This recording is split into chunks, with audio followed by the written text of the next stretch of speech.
listening? Damn.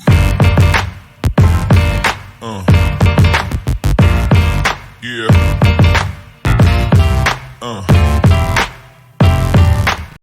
Olá pessoal, tudo bem com vocês? Então hoje é a nossa quinta e última revisão do Enem e do vestibular. Quem não assistiu a nossa videoaula de número 1, 2, 3 e 4, assiste que eu vou deixar os cards aqui da playlist para vocês revisarem. Senão vai chegar domingo lá na hora da prova de linguagens, vocês vão pensar por que eu não ouvi aquelas videoaulas. Então vamos lá. A arte performática, ela faz parte da idade contemporânea que eu dividi em duas partes. Hoje damos continuidade à segunda parte da nossa videoaula. A arte performática ou performance, ela acontece nos dias de hoje e ela envolve a presença física do artista.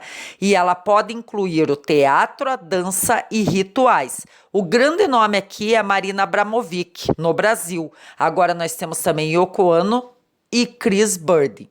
A Marina Abramovic, pessoal, ela anda muito pelas bienais, pelo mundo e pelas feiras de arte.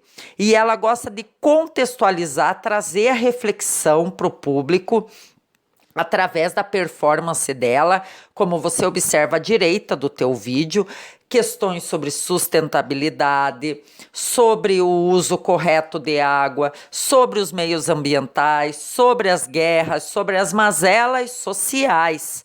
Então ela provoca o público, provoca aquele observador a refletir sobre essas questões. A Land Art ou arte ambiental, ela acontece de 1960 até os dias de hoje. Ela tem como grande característica o uso das paisagens naturais como meio e contexto. São obras de grande escala, frequentemente efêmeras, ou seja, só existe aquela.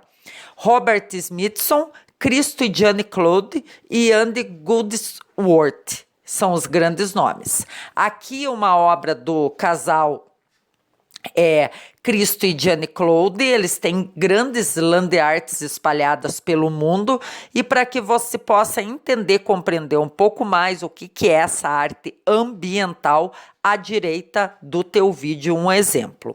Aqui nós temos também a arte digital, gosta bastante, aparece com frequência nos 3 últimos anos, apareceu no Enem. Ela acontece de 1980 até os dias de hoje, então é o uso da tecnologia digital como meio.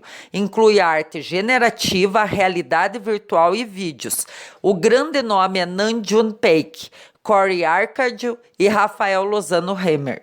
Aqui eu trouxe para vocês à esquerda do teu vídeo um exemplo de arte digital e aqui os NFTs e bans que tem uma grande participação nos NFTs, lembrando que bans que nós vimos na aula de número 4, a idade contemporânea parte 1, aula passada.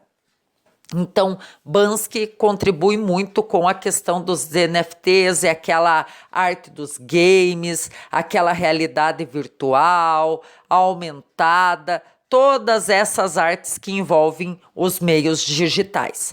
Arte de instalação, que também é uma arte bem contemporânea, acontece a partir de 1960, hoje está bastante em voga porque são os espaços imersivos, nós temos várias exposições imersivas, tivemos esse ano de Monet aqui em Curitiba, no passado de Van Gogh, que é aquela que você entra dentro daquela instalação daquela arte. No lugar de você observar a Noite Estrelada do Van Gogh, você entra dentro do quadro.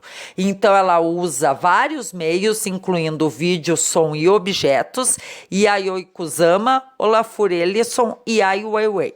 São os nomes aí da instalação que você pode observar ao centro do teu vídeo. Então é a interação do público com a obra de arte. Você vai estar vivendo dentro dela. Aqui nós temos a body art, também apareceu nas 3 últimas provas do Enem. Então, a body art é a arte do corpo, ela é uma tendência artística que surgiu lá em 1960 nos Estados Unidos e na Europa. E a característica da body art é o uso do corpo como suporte e intervenção artística, substituindo a tela tradicional. Então, o suporte para que aconteça aquela arte é o próprio corpo. Ela é uma forma de expressão que se opõe à arte tradicionalista e que questiona os limites do conceito e do modo de fazer arte. Alguns nomes são Marcel Duchamp, Yves Klein e Piero Manzoni. Então, como você pode observar, a body art traz muito da arte africana, muito da arte indígena. Então, as tatuagens, os alargadores, os piercings, mutilações, tudo aquilo que terá uma intervenção no seu próprio corpo é considerado body art. O happening, que acontece na década de 1950. O happening é uma forma de arte que combina artes visuais e teatro sem texto ou representação e que surge lá nos anos de 1950. O termo foi criado pelo artista americano Alan Capro. São eventos artísticos que acontecem em ambientes diversos, geralmente fora de museus e galerias, e que não são preparados previamente. Os espetáculos envolvem os artistas e outros participantes que interferem aleatoriamente na cena. O happening, ele diferencia-se da performance pela participação fundamental do público. Então, tem que ter público para que aconteça o happening, o que gera um caráter de imprevisibilidade. Alguns artistas importantes relacionados aos happenings e performances no Brasil são Flávio de Carvalho, Wesley Duck Lee, Grupo Rex, Ana Maria Maiolino e Regina Vater. Então, o happening, pessoal, como vocês podem observar, o grande ícone brasileiro que traz essa vertente, esse movimento para o Brasil, começa essas questões, é o Flávio de Carvalho.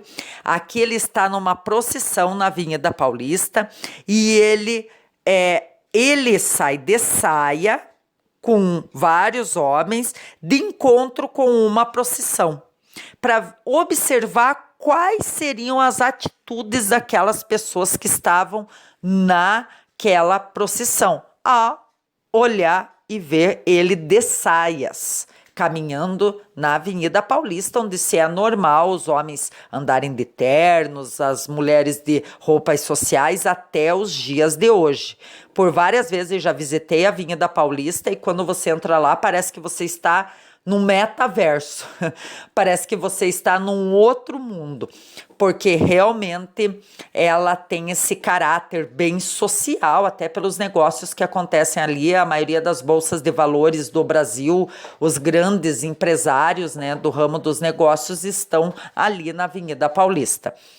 Então, o happening também entra o flash mob. Flash mob é quando, digamos, alguém quer apresentar uma música, uma orquestra quer apresentar uma música, os violinistas entram do lado, os flautistas do outro, né? Todos se encontram no mesmo local e começam a tocar uma música. Aquela coisa é improvisada. Isso é o happening e precisa que haja público para que o happening aconteça.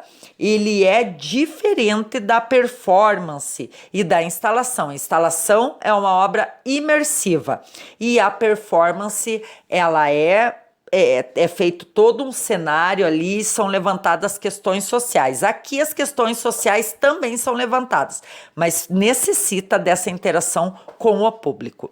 O hip hop é um movimento cultural que surgiu na década de 70 nos Estados Unidos, lá no Bronx, em Nova York.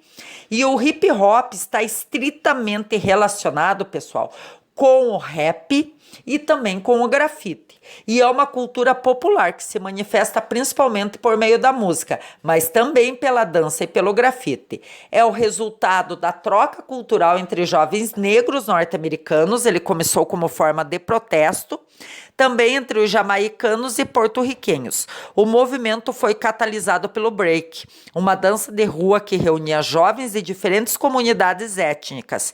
O termo hip hop foi criado por Afrika Bambaataa, um DJ do Bronx e líder da Zulu Nation. A palavra hip significa algo atual, enquanto hop está relacionado ao movimento de dança.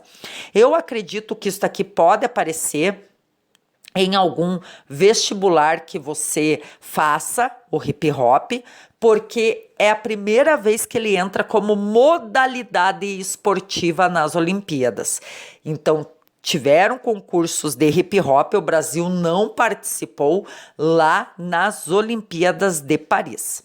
Então, continuando, o hip hop se espalhou pelo mundo e se tornou um dos movimentos culturais mais importantes das últimas décadas.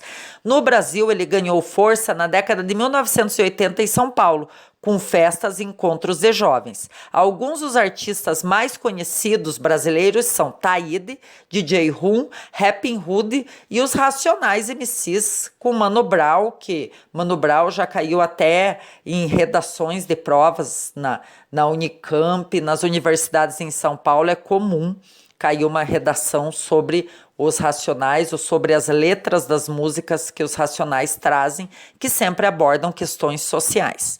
Alguns dos principais artistas do hip hop mundial são Eminem, Drake, Post Malone e Jay-Z. Até pode ser que caia isso para vocês pelas questões, a prisão do P. Diddy, tudo aquilo que está envolvendo essa polêmica que envolve, né, os cantores de rap lá nos Estados Unidos. Então eu deixo aqui um break para vocês, desejo toda a sorte do mundo, fiquem calmos, levem bastante água, levem uma barrinha de cereal porque dá uma fome no meio da prova. E eu deixei um trecho da letra do Raul Seixas para você. Creia, basta ser sincero e desejar profundo, você será capaz de sacudir o mundo. Vai lá, com o teu melhor, com a tua excelência, todo esse tempo que você se preparou vai valer a pena quando sair a tua nota do Enem. Um forte abraço, concluímos essa primeira etapa de revisões do Enem e do vestibular, porque eu não reviso mais para o vestibular. Vestibular eu venho com outros conteúdos para revisão.